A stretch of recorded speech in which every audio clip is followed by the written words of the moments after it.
Hi, I'm Daniel from Image Salon, and this is Editing Deconstructed.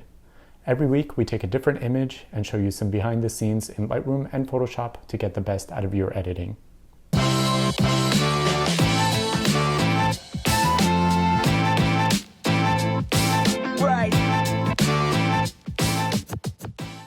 In today's video, we're going to be looking at a photo that we took in Kauai from Kelly and Ben's vow renewal.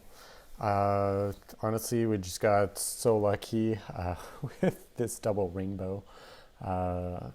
Doesn't happen every time we go out and shoot, but this was one of those occasions where we arrived where we wanted to shoot. We were running late, but everything just kind of lined up. There's a bit of a drizzle, and out of nowhere, this double rainbow showed up, and obviously we ran to the spot and started snapping away. So let's see how it came together in post-production. So first thing we're going to do is we're just going to play around with our exposure. Things are a little bit tricky here because the light is nice and even, but the exposure really graduates throughout the image depending on where you look. In the center, obviously, it's a lot brighter with a more vivid rainbow, and top and bottom is a lot darker. So we're going to need to play around with our layers for that. So we applied all of our basic settings, give it a bit of an S-curve, apply our sharpening and noise reduction. And we're going to enable profile correction, which will really get rid of that vignetting that is occurring, which will make it a little bit easier to adjust our exposure as well. Once our basic settings are adjusted, let's go ahead and play around with our white balance. I'm going to keep going warmer, colder, more pink, more green, and really try to find the right balance. There's no right answer when I start editing. It's just a matter of going back and forth, as many times as is needed to really get the best colors for this specific image. Split toning is going to work great on this image as well. I'm going to apply it to both the highlights and the shadows and play around with the different values. 250 is a nice cold split tone, which works well in the shadows, especially on an image like this. And maybe a little less strong on the highlights.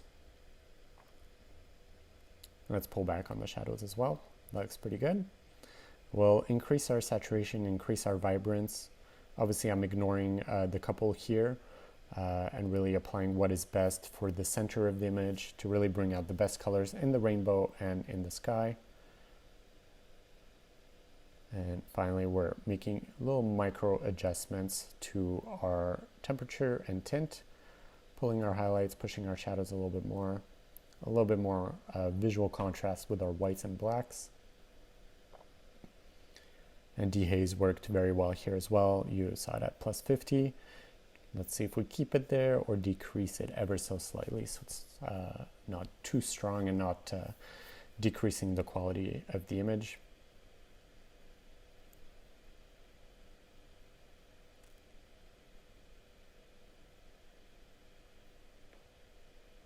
All right, I think we made all the fine tuning that we can. Everything looks good on the center of the image with the sky and the rainbow. So let's go ahead and send it to Photoshop.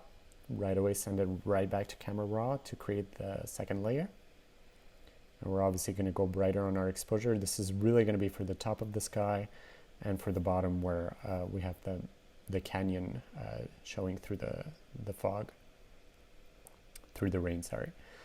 So now we're going to take a soft brush, 10% flow, set to white on a black mask, and we're just going to brush in darker parts of the image, ignoring the middle that was already adjusted for.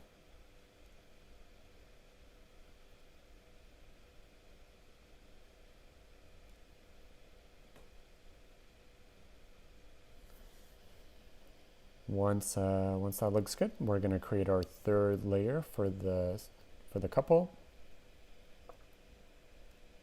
And we're obviously going to make it a little bit brighter, but we're also going to get rid of our saturation, dehaze, clarity can stay since it wasn't very strong, decrease our contrast, and just make everything look a little bit more neutral the way we'd normally do it for human. So once that's good, we're going to brush in the corner, and it's important that we don't try to trace them or else it's going to look very fake. We're really going to do a very soft brush, very big for that entire general area so that things blend in as naturally as possible. Once that's done, then we can go in with a smaller brush and then use a bigger brush once again.